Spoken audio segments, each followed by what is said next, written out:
think the ability to put yourself in the shoes of your audience, really in anything that you do, this isn't even limited to data by any means. You can literally learn anything that you want to learn for free.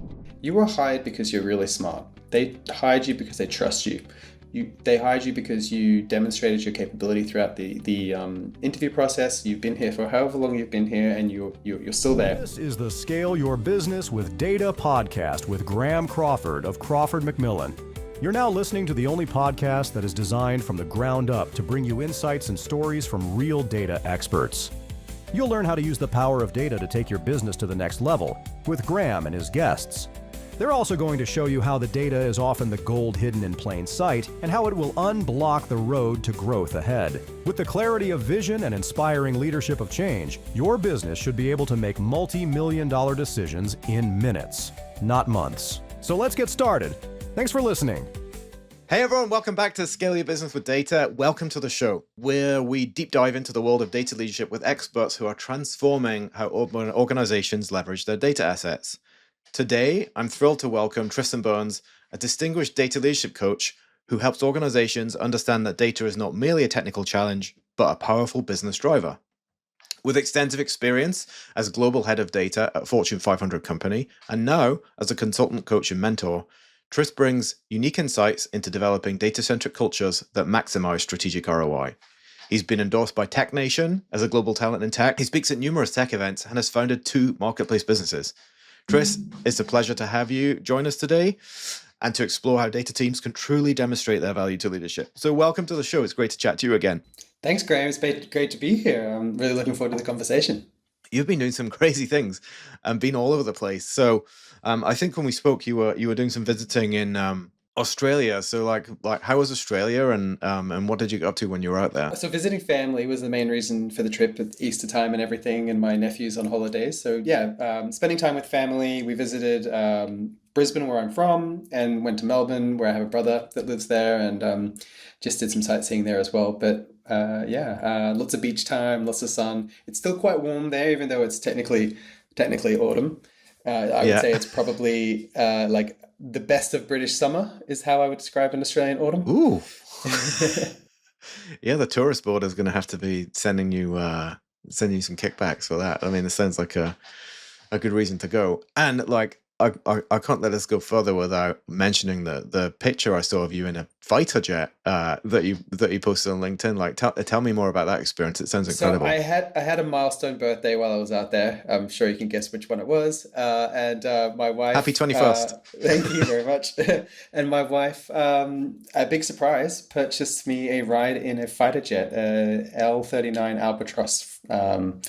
Is the name of the plane, and it was a 20 or 30 minute experience where we took off and did some aerial acrobatics over some of the lakes and stuff south of Brisbane. I loved it. It had been a childhood dream of mine. I talked about loving Top Gun as a kid and knowing a lot about fighter planes and being into that kind of thing. No, I'm not pro-war or anything. I just like the planes. How did it feel obviously, many of us are familiar with the sensation of like a passenger jet. Like, how did it feel different to that? Right. So I expected it to be, this is a very small aircraft. It's got this rocket behind it. I expected it to feel very unsafe and very rickety and like vibrating the whole time. It was so smooth. I when we took off, it was like being in like the A380 where you don't even notice that you've taken off kind of experience. I was like, oh. Because he took off so gently, but then not long after, he really went for altitude, and I wasn't expecting it, and it just totally like threw my stomach up in the air. But I think that was the worst of it the entire time. Even after that, when we did barrel rolls and some loop-de-loops and things like that, I was fine. I felt the G's a little bit, and I had to like monitor my breathing so I didn't, pass out. Thank God it didn't come close to that, but it was so cool. Like, they talk about negative and positive G's. So the positive G's are when you're going up, and that's where you can't take your feet off the ground, and you're just like stuck in the chair, and you're like, woo. But then you have the negative G's where you kind of turn to go down, and your arms just kind of float up in the air. Like it's kind of the weirdest thing. It's almost, I guess, like the feeling of weightlessness. Watched a documentary about a performance thing where they were simulating weightlessness or underwater weightlessness, and that's how they did it. They had a 767 that they did this with, and like floated people for 30 seconds in the We're air. going to do that next. I think that would be cool. That's next on the list. Like it wouldn't be this podcast if I didn't ask you some data points. Do you know how fast you went? Yes, so it was 700 kilometers per hour, he told me. I think the maximum for that aircraft is 750, so we're pretty much there. And we flew at about 7,000 feet. So I think, yeah, roughly 2,000 meters thereabouts.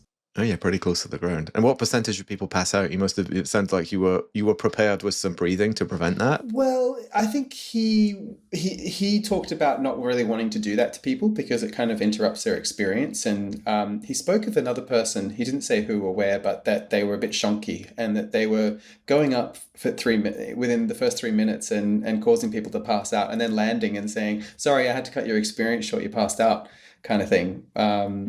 So yeah, he definitely wasn't trying to make me pass out as far as I could tell. He probably could have if he wanted to. Fair. It's not the greatest, not the greatest user experience at all. I'm sure. Probably not. You've paid all that money, and it's just for a nap, albeit the coolest possible way to induce a nap.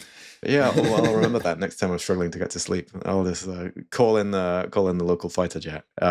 Anyway, thank you for sharing. Like, it's spectacular. Highly recommend getting an experience like that if you ever have the opportunity.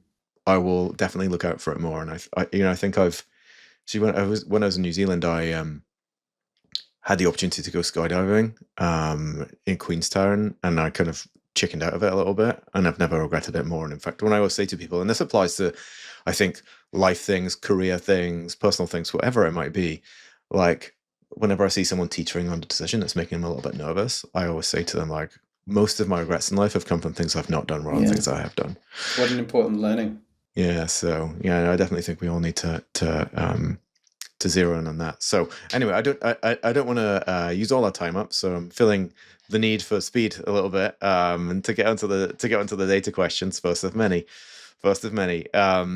So there's a whole bunch of things that we could talk about. We talked about before, but let's start the journey with this concept of the service desk mentality. I've seen and read a couple of things about this on LinkedIn over the past couple of months, a couple of different angles and mindsets on it of like, yeah, absolutely, like data teams shouldn't be a service desk. They should be providing intelligent value add insight to an organization. Yeah. But I've actually also seen the counterpoint out there of like, hey, what's so bad about providing service to an organization, like on the terms that they're telling you are useful to them? So what have you seen in your rounds as a coach and consultant? You've worked across many companies. Like, what's your take on it?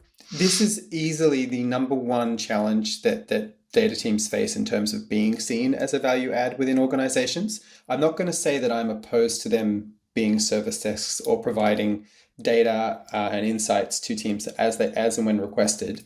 But I will say that purely being that is not a great place to be either. A lot of organizations start their data journey by hiring a junior data person, typically. And that person is a reporting function. They want that person to create dashboards or create, even if they're just Excel or bar charts or whatever, that they will go and use in various meetings. And teams kind of grow within that kind of structure. And it becomes very much the culture of, those guys, they'll run the reports, they'll give us the insights that we need. So just ask them for whatever it is that you need. And as teams scale and as businesses scale and the needs for data increase, this dynamic becomes extremely challenging to get out of. Yeah. And as data teams themselves become more capable and more mature, there's a lot more that they can offer the business than simply, what do you need? When do you need it by? Done. Yes, sir. No, sir.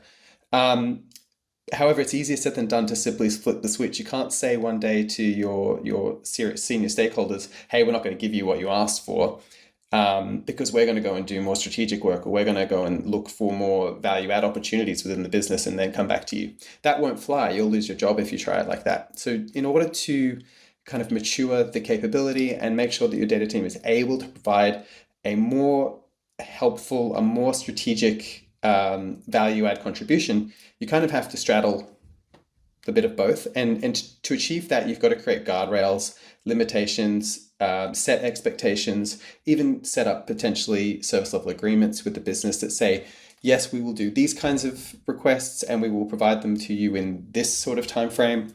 But we're going to need to know, what is the strategic relevance of us doing this? What is the hypothesis for this piece of work? How might it benefit the business? And really start to tie the efforts that we do provide as a service desk and the energies that we exert to real outcomes for the business. And what's you point out it's a tricky transition, and if we go back to where your narrative began with a junior data person who's there to provide the base spreadsheets, it's not a fair or reasonable expectation that would be the person to turn the tide and shift the narrative. And of course, there needs to be a stack of value that uses leverage to shift any narrative and get any business to act differently. Anyway, so what's organizationally or from a talent perspective, like, whose job is it? Like, what's the right type of talent or role to hire? Like, who's the right person to lead an organization through that change? Well, I think that it will come down to the organization's willingness to change to some extent as well, and where it is in its journey. If it's a very small startup, they're not likely to, necessarily need much more than that. If they're an enterprise and they've got data teams maybe distributed or a large central team, then it'll be the responsibility of the most senior person to have those difficult conversations and create or establish that practice of protecting the data team, allowing it capacity to go and do some more of this high value add work. It really comes down to data leadership. Yeah, whoever that falls to, unfortunately. Yeah, and one of the things that I've seen be successful that I talk often about is this speed to return on investment, and I'm talking about the return on investment of doing it differently, like of not being in that service desk mentality, right? So when you're asked, like, what's the value of this to the company, like, you've got something behind your so what, right? More than like, oh, I promise, like, strategically driven insight will take the company to a better place. Much easier to have that conversation from a platform of, for example, this thing that we did last month, this thing that we did last quarter. So it's hard. You almost, as with anything, like, you need to get the escape velocity right to break from one paradigm into the next. The other thing that I see around companies that I talk to and work with are these people who have these kingdoms, and I'm not talking about the whole company being an Excel spreadsheet kingdom. I'm talking about the type of individual, and I'm sure you've come across them yourself, of like, I have this huge pile of data, and I and only I understand this, and I and only I have to run all the reports on it. And if you want any insight from this, you have to come and ask me a question, and I might take you how many days or whatever. I might use my SLA to then take 3 or 4 days to get back to you. And in that situation, data isn't democratized. But, and I remind people of this a lot, especially leaders, like, no one comes to work thinking, how can I, like, restrict innovation at my company today? Like, how can I piss my manager off today? How can I stop someone else being successful today? It's actually I think it's another symptom of that service desk mentality, because if you measure someone on how many requests you get and successfully turn around, then they're going to create circumstances by which they can do that, right? Precisely. Yeah. You set the bar at that level of expectation, and that they will meet it. Well, they will try to, at least. Yeah. Yes. So we then get into and I've been at the other end of the murky waters as well. Like, if you do get a company that's bought into to change driven through data, and they are sold either by you or either they've arrived at that conclusion themselves, that actually a proactive, strategically independent data team can add value to an organization, can be on the hook for delivering return on investment in terms of things that every company values: higher revenue, more profitability, higher lifetime value on a customer, all of those things that all companies care about. It necessitates this marriage, if you like, between the data team, which is typically, but not always, typically a technology-driven team or a technology-owned team, and the business. What's the best way you've found to approach, the courtship, if you like, before that marriage happens? So I'm neither for or against decentralized or centralized models. It really is up to the data leader and that organization's specific needs. I am, however, highly for ultra like data teams that are exposed to the business units, not just the heads of or the more senior individuals, but throughout the data team. You've got individuals who are to some extent SMEs on areas of the business or deployed or connected to, and that can be rotated. It doesn't have to stay just the one all the time, but they get very close to that business unit. They understand the needs and challenges specifically faced by stakeholders in that area and by customers in that area as well. And they become extremely helpful and proactive in their approach. So it's not a matter of asking stakeholders, hey, what do you need from me? But actually, hey, let's look at this together. What are your biggest challenges? Where do you struggle? Where do you see opportunities or challenges on the horizon in your sector? And then using the part of that knowledge that's data to help solve those problems in tandem and proactively with those other teams. Yeah, with an understanding of what's truly important, right? Rather than whatever assumption you might go in with. And it often surprises clients of mine when I work with them that, I think I roll up or my team rolls up and they've got their spreadsheets and their dashboards are and whatever else. And so they're often surprised that like where we first direct the engagement is like, well, we need to understand what's important to you as a business, and spend time with your stakeholders and your strategic priorities and all those other things, because it can come in many terms, like because a business could say very broad brush, like, oh, we want to make more money, but there's so many ways to make more money. What you can cut costs, you can increase revenue, you can grow profitability. Like Exactly. which one of these is more important to you? And it's interesting. That's why it's so important that data people are strategically literate and understand their own organization's strategic pillars and goals. Oftentimes I'll meet with a new client and I will say, well, what does the organizational strategy say? And they will turn around and say, no one's ever shared it with me. Or it doesn't exist, which I see a lot as well. Yes. Which is shocking, actually. Particularly in smaller organizations, there isn't actually a strategy. That makes it challenging, certainly, but that's where you kind of have to become even more proactive and more comfortable working hand in hand with those stakeholders. It's a natural progression, I'd say, for the smaller companies who have got to where they've got to with this grow at all cost mentality of like, we'll do whatever it takes to grow this business, and like just shove as hard as you can in this direction. And I think as businesses grow through the stages of their own maturity, like subtlety and nuance like begins to come into it, and it's the classic case of like what got you there is not going to be what gets you to the next stage of absolutely. You really need to codify it. next stage of your maturity.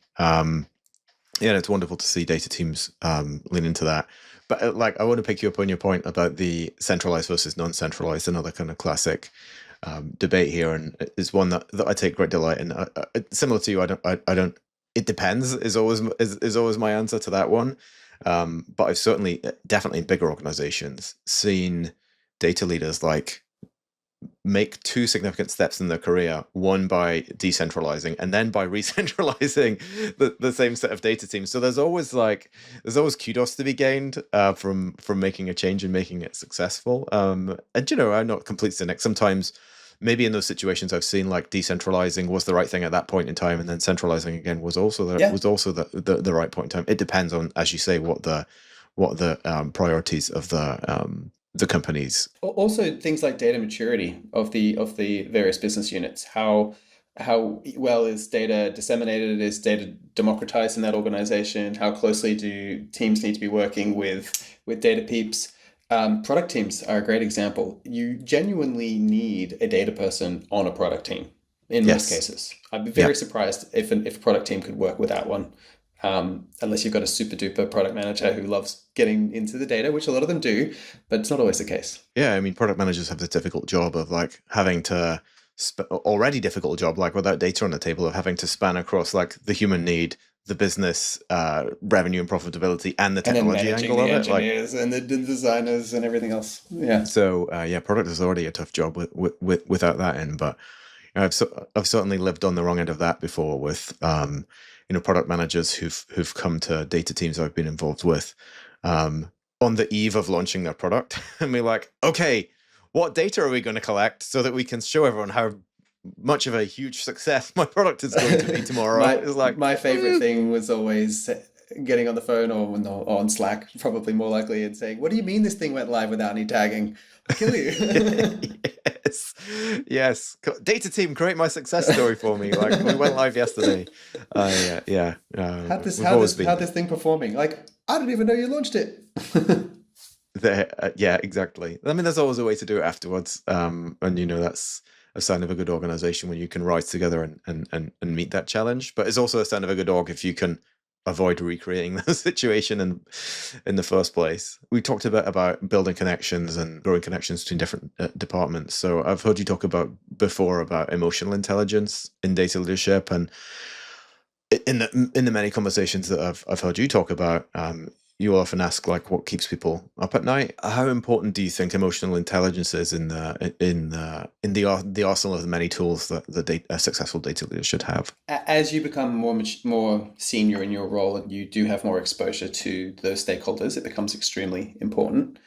I think the ability to put yourself in the shoes of your audience, really in anything that you do, this isn't even limited to data by any means. In any role within business, the best way to succeed and get by with your stakeholders is to understand their concerns, their constraints, what they're worried about, and go from there and make your decisions, make your communications. For example, if you're giving a report, giving a presentation, you don't go up there and report to your team or to yourself. You write a report for the people who are going to be interpreting and hearing what it is that you have to say. So in that same regard, the way that we communicate with our stakeholders, the way that we communicate with an audience, we really have to care about what are their needs and what do they want to hear. Yeah, no, absolutely. And do you find it easier, like in the coaching capacity that you've been operating in more recently? Like, do you find that easier to help people arrive at because of the objectivity you've got from the outside? I don't know the personalities that are involved in the companies because I really have one touch point, and that's the individual that I work with. So yeah, oftentimes personalities will be a challenge that I'm not necessarily aware of. But all that aside, there are techniques that we use in the coaching to help them get a greater understanding of what their client need, I don't like using the word client. I wish I hadn't. What their stakeholder needs are, and put themselves in their shoes. One really great example was a guy who was a super technical, very capable technical data person. He was almost the quintessential engineering type. He was very, challenging person, very strong in his beliefs, and really struggled with stakeholder management because he would get up and say the things that he cared about. He would talk about the tech. He would talk about what's been delivered, timelines, and everything else like that.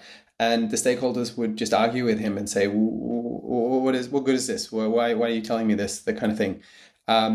It was a really big shock to him. So together we did like a role play scenario where I said, you are now your most critical stakeholder. Put yourself in their shoes and tell me, I'm you now. Now tell me or tell yourself why this is useless information to me.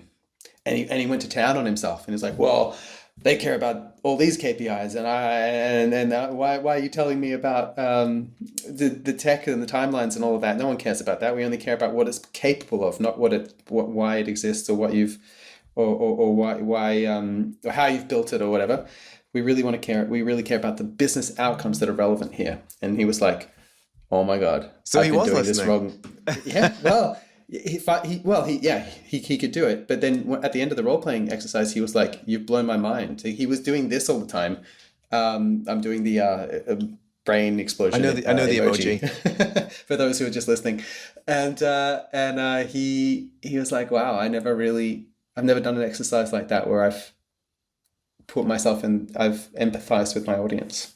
Along those lines, like for a data leader that's kind of struggling to connect with the business stakeholders, or sometimes with I've seen it happen the other direction as well, where the data leader is too ensconced with the business and struggles to connect with their engineers and the technical teams.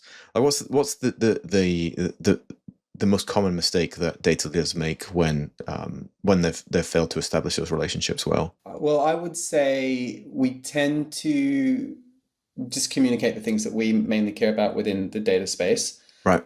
We like to show our working. If it's an analysis that we're sharing with a stakeholder and we've not We've not fully comprehended what they care about. There's a sense that data people will tend to dive into the details and, for lack of a better term, show they're working. Remember back in school where you were, in maths exams, to get full marks on a question, you'd have to write out the entire equation and get the answer correct as well. In business, you just need to get the correct answer. No one cares about your working. They don't give a. They just want to get the information that they need, get the context, get the impacts of it, and move forward. They just want your recommendations. They don't care about how you arrived at it. And we waste a lot of time going through that and thinking that it's important in all audiences, when there are audiences where it is important, but in business audiences particularly, it isn't. Yeah, and it needs to be behind the curtain as well, right? If questions come, like you need to be able to, you have the proof and the QED and whatever else, but behind it. But you're right, like the focus of a meeting like that is so what, like, as we talked about before. It's what an appendix is for.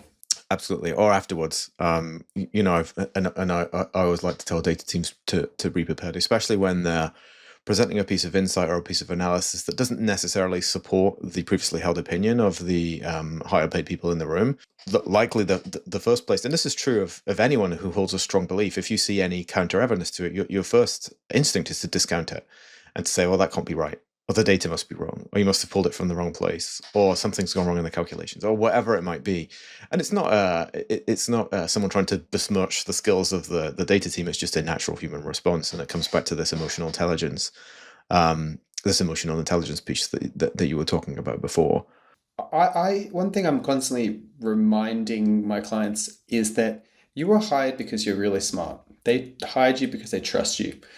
They hired you because you demonstrated your capability throughout the interview process. You've been here for however long you've been here, and you're still there. So that you have demonstrated, hopefully, your capabilities here. You do not need to remind them how smart you are every single time you get in front of them. Which I'd say is the second, and I've got a third one to add, but the second of the school paradoxes, the school paradox of things that you learned in school that enabled you to be successful, where now in business you need to do the opposite. So you talked about showing your working. Then we had that one, and the third one that I've seen come to life is throughout school, like questioning the way that things work is almost considered disruptive behavior. Like if you're sitting in the classroom as a pupil saying, oh, but I don't understand why does it work why does it have to work like that? And it's like, this is what it says in the textbook, this is what you're learning, you've got the exam, like be quiet and stop ruining my class. Whereas actually in business, like you almost need to, if you want to add value, especially as a leader, and even more so as a leader in the data space, you need to be willing to question how things are set up, to question the way that we've always done it this way, to question, like, is this really the right KPI, the right metric to measure upon which to measure the success of the business. So it does fascinate me, particularly like when I'm involved in coaching or working with folks who are in the midst of that transition out of college and into the corporate world. Like to say, like, it's almost like don't forget everything you learned, but forget everything you learned about how to operate. Yeah. It reminds me of when I first started in my career. I thought that the people around me and my stakeholders were, oracles of all knowledge, and then I just had to do what they said. But as soon as I realized that I actually had, a voice and value to add here, and I could disagree with them and make them consider different perspectives, and I didn't get in trouble for it, that was kind of revelationary for me. It's part of maturing as a professional in the world of work, right? That moment of realization, and I remember when I got there as well. It's like you assume that everyone's got all their shit together and they know everything about how it should be working, but it's like the higher up the ladder you get and the broader the organization your leadership's involved in, like you have this. And I certainly had my moment of realization of like, well, shit, like they have no idea what to do. This isn't a quiz where I position an answer and they say that's right or wrong. They're like, no, it's my job to work out what the right answer is. And the best leaders, in my perspective, are the ones who know that they're not necessarily the smartest ones on their team. They fill their team with people who are better than them, smarter than them, that they feel threatened by, in certain aspects. If you're a manager in particular, you should surround yourself by people who are better technically than you, who are people who are better analysts than you, and you take their steer on things. And your job is to make them as great as they can be, is to enable them, empower them, socialize them, whatever it needs to be done. But your job is not to be the best at everything on that team. If that is the case, you have a terrible team, probably. No, yeah, absolutely. Yeah, you are, and even subconsciously, like I've seen leaders almost create that problem for themselves to avoid this thing of being of being threatened, and then they come over the top of them in meetings and be like, no, like they correct them in front of an audience, like almost to give themselves the validation or to give their ego the help that it needs for them to feel successful, even though ironically the true path of success lies in the opposite approach, right? I won't open the other can of worms that I was thinking about of like, is a data job a technical job or a business job? Because I think we're both firmly in the it depends camp, and and the answer is different depending on everyone else. I've spoken to let me ask you about this. I've spoken to a couple of people who've come late to the world of data. Like I feel lucky to have been involved in it throughout, but people turn away from data as a career path because they make some assumptions about it, of like, oh, I need to know how to be an amazing coder, or I need to be an incredible mathematician or a statistician or whatever it might be.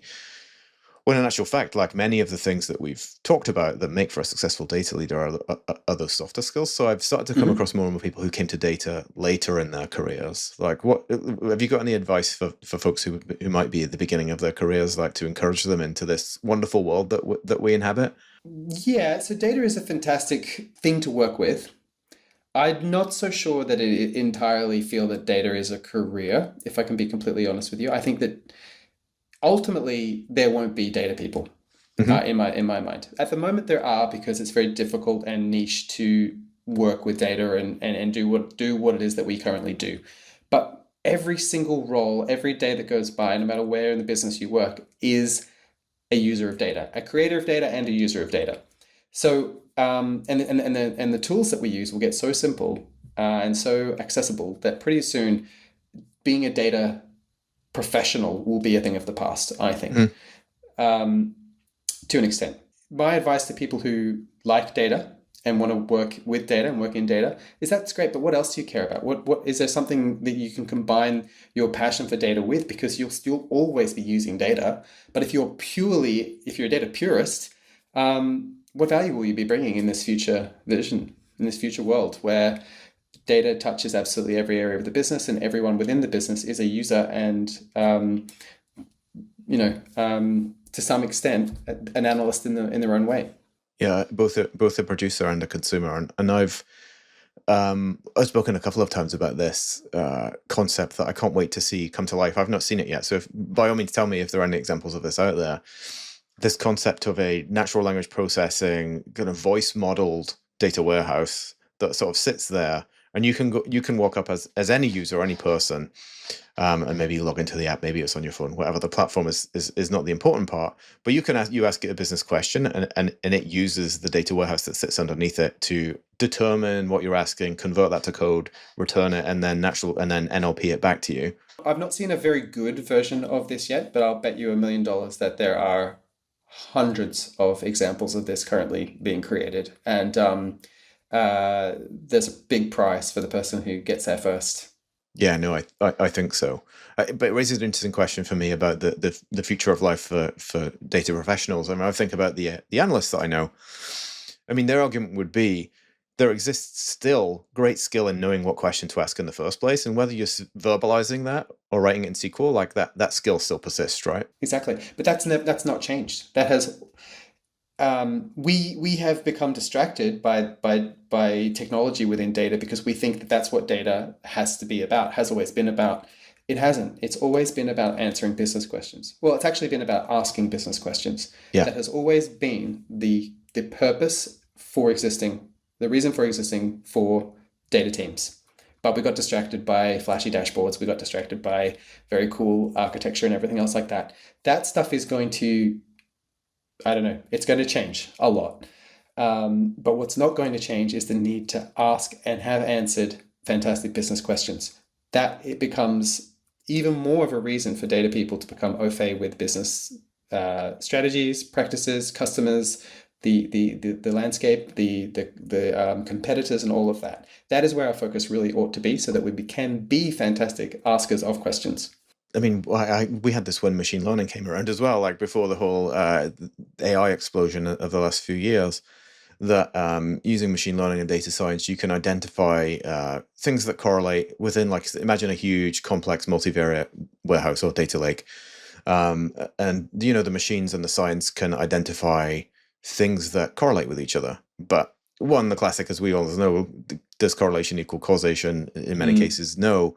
So that's the first thing. And then secondly, without any business context or logic behind it, like if X correlates with Y, but yet the business has no control over either of those variables, like, so what, right? Back to it all comes back to so what, right? Like as you were coaching, as you were talking about coaching in the example that you shared, like if from a business perspective, we're always going to say, so what? Like, what action are we going to take differently? How are we going to adjust the strategy because we know this piece of data?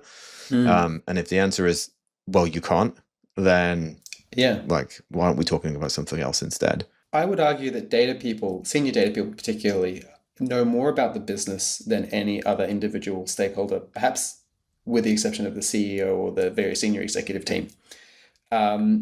They touch on all aspects of the business. If there's data for it, then they should be aware of what data is available, what data isn't available, how robust it is, how fresh, how new, how it's being used, where it's coming from. If they don't have it, why not? All these other reasons. And I think ultimately those individuals are going to be extremely valuable in a world where we can just ask natural questions straight to a system and get the answers we need for the business. Yeah, I'm looking forward to that. And maybe I'll make it first. Who knows? Maybe we'll make it first together, Tristan. Now that we've talked about it and we know how valuable it will be. You heard it here first. You talked about a future where data professionals don't exist, and it picks up on a thread that I've been not in the current terms. And I've seen other threads, in the arena, in the data community, about the slow disappearance of the chief data officer role as well. Rather than continue the conversation about that, I want to talk about, like, what are some potential paths that, like, data leaders might take, or how might the role of the data leader exist in the future. And one of the things I've seen is one of the most impossible acronyms ever.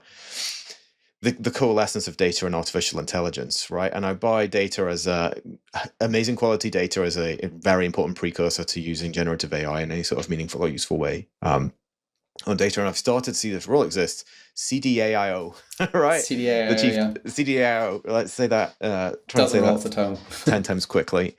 And how much of that do you think is existing people in the data space just looking for a more attractive or fashionable job title, and how much of that is a true coalescence of those two functions? I think AI is a tool. You don't call a CFO the chief Excel officer. That's stupid. No. I think it's dumb that we're treating AI in this way. It is a hugely powerful tool, but it is not. It distracts from the purpose of the role. Again, data people are being categorized and placed inside a technology basket, when we really need to be extracting ourselves from that and putting ourselves above it, and saying we are, first and foremost, well, leaders at least, business people who use information to inform the business on where it needs to go. Yeah. So that's my take on this. And that information could come from pre-existing columnar databases, but that information could also come from generative AI answers as well, right? So it references more the means than it does the end or the function. Exactly, right? Exactly. It's not like we're going to have marketers who are going to change, like the CMO is not going to change their job title to reflect the tools that they're using, and so on and so forth. Why are we doing that in data? Yeah. It is hype. It is marketing. The CMAIO. Maybe I haven't seen one of those yet, but I'm sure it's only a Yeah, matter of time, Trace. why not? Because marketing people are going to be using Gen AI excessively as well. And in fact, I would argue that in terms of truly valuable, true business value out of AI, I think marketing, content creation, those are the areas where I've actually seen it have impact and change roles more. So, like, if anything, like it would make more sense for a CMAIO. I've nailed that one now. Well, you got chief legal officers. LLMs are fantastic for helping you write Oh, of course, contracts yeah. and so forth. Why not change their name? Like, what's going on? And it's the same approach. Like I love AI as a tool. I get the excessive hype, and people's expectations are all over the board, usually, and they too high across all of those functions that we've talked about. Like, for me, if people said to me, like, what's the one, if I'm going to do one thing with AI, what would it be? And I would say, posit your hypothesis and your work to it and ask it what you're missing. Right? That's one of the most successful use cases that I've seen of, like, here's my position, this is why I've taken it, here's the context and the background upon which I've based it. That's when I've seen AI be incredibly powerful. Like, what am I missing? Yeah. That's a great use case, I think. What about you? What have you seen? Where have you seen AI being successful, data or otherwise?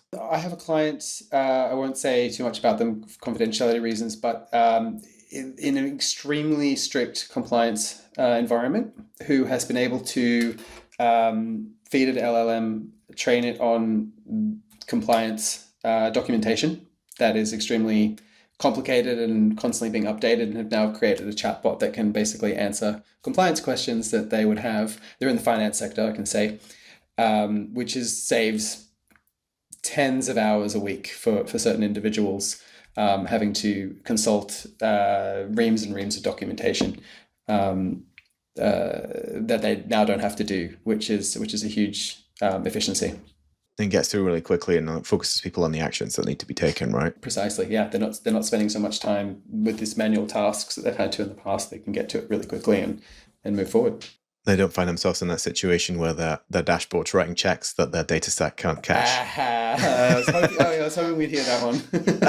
Yeah. Oh, God damn it, Maverick. Talk to me, Goose. I love it. So for someone, rather than let's go glass half full rather than glass half empty. So rather than like people who want their career to be just data and specialize in data, I think we've talked about how that's going to change.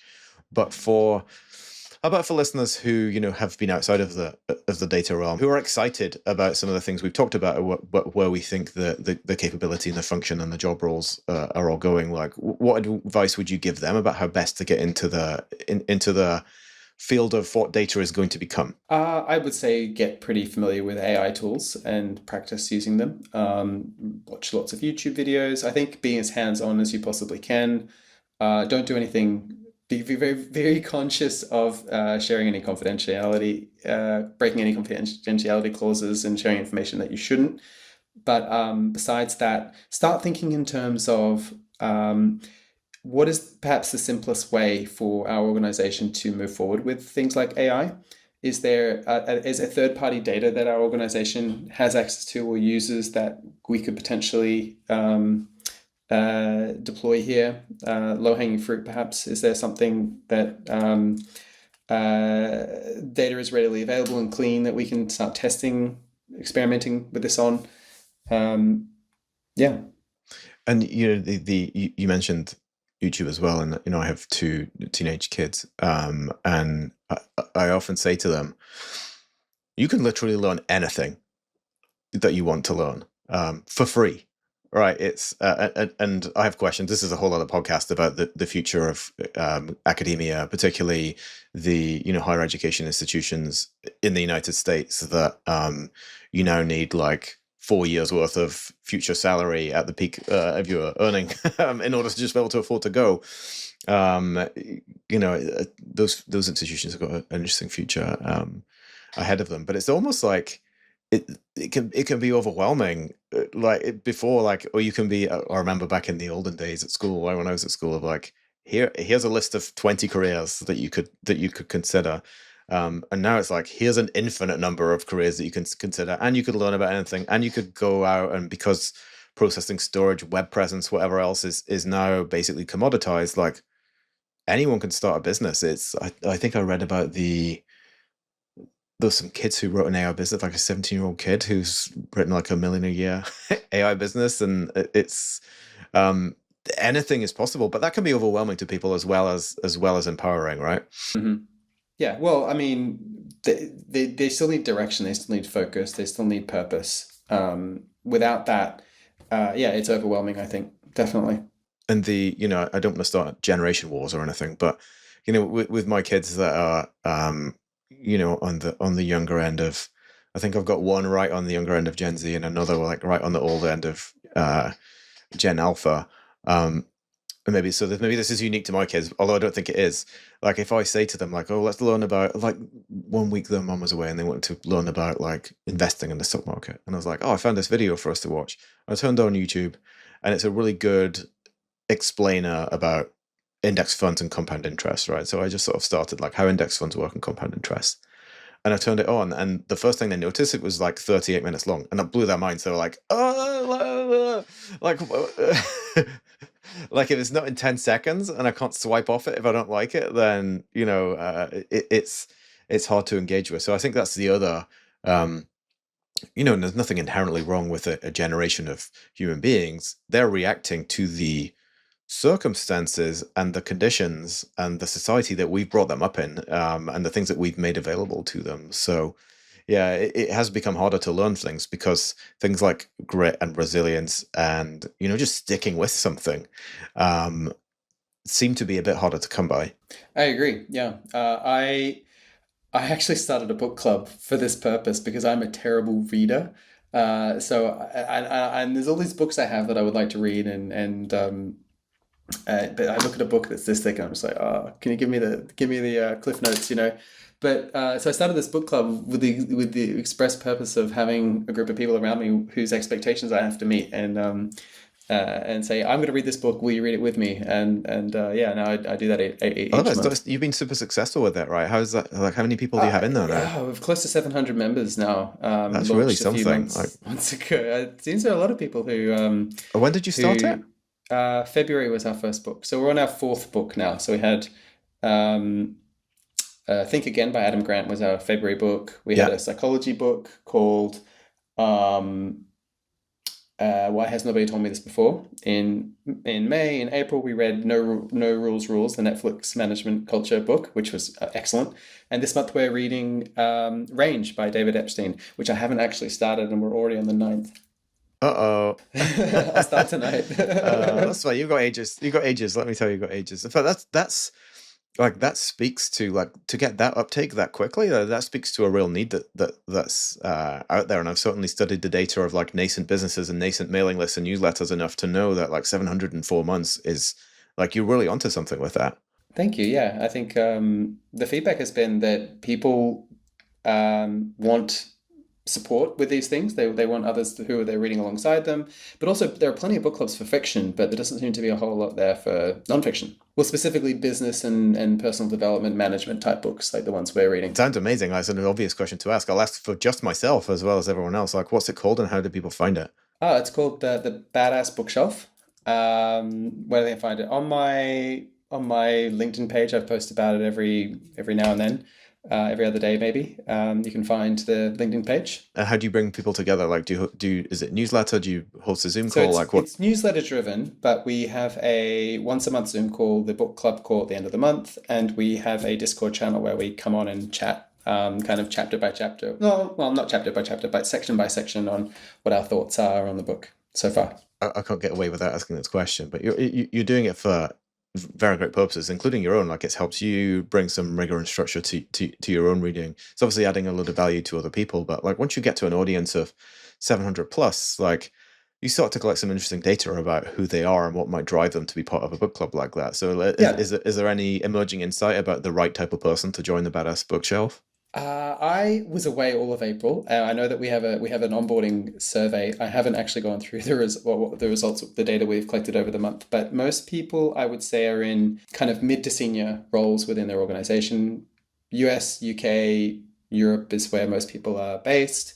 Yeah, I think from the feedback, I think people are just they love reading and they love, but the problem with these books is that while you're reading them, it's great. You're like, oh, this is incredible, but you've got nowhere to apply it or It's the nowhere to action, really to maybe if you're lucky and it suits you at work, you can go and say, hey, I read this and I think we should try this. But for people for whom that isn't necessarily the case right now, or for that particular book, they still want to come together and get other people's views and perspectives on that chapter or that idea and that thought. I had a fantastic manager once who used to come to us with excellent book recommendations. It's kind of where the idea came from. And he would kind of once a month or thereabouts tell us what he's just read, and he always had excellent recommendations. And some of the books that he's recommended to me have made their way into my bookshelf, like my virtual badass bookshelf, because it's been so good. And do you remember noting or feeling like him applying any of him or her applying any of the changes that they had seen from one of these books? Definitely, we had, as a leadership team, we had a lot of discussions based on the particular book. One in particular, this book, it's called Escaping the Build Trap by Melissa Perry. It's a product management book. I worked in a product business. And essentially, every data person who works in a product business should read this book. Escape the Build Trap basically talks about how most product-led businesses, there's roadmaps and stakeholders who are dictating what should be on the roadmap. And in Q1, we're going to build this. In Q2, we're going to build this. In Q3, this, blah, blah, blah. But this talks about actually scaling back to insights and experimentation and working out what you should build and where you should put your efforts based on what is the entire point, basically the entire point of agile delivery. Yeah. Is to make sure that you creep and go, build a little, test it, get feedback, then do more and more and more. And this kind of is a great breakdown on how to do that. It's written like a novel, but throughout it's also got teaching moments. So it's not like a boring manual. It's like actually a story, but with textbooky type bits in between. I love that. It reminds me. I'll put it on my non-badass bookshelf for sure. It reminds me, like I always used, I really enjoy the Patrick Lencioni books for that reason. Like they're written like parables with learnings, and you see it in action. It's a great style of writing, I think, for a lot of authors to do that, because sometimes can be a very dry topic. But if you and we notice that with other books that we read as well throughout the Badass Bookshelf and in the book club, it really just comes down to storytelling. You can take the driest, most bland topic, but if you have a really great way of sharing examples, giving anecdotes, making it feel personable, those examples can go a really long way to make that a really good read. Yeah, which is to segue off and wrap up nicely, like a really good thing for all data professionals to remember as well. Like, databases and tables are dry, right? And part of the skill set that we try and bring and that we owe to the business is like, how do we turn these into stories that have morals and stories that might drive us to change, what we're doing, take an action, adjust the strategy, whatever it might be. Thanks so much for a great chat. Trace, I really enjoyed our last conversation, very much enjoyed this one too.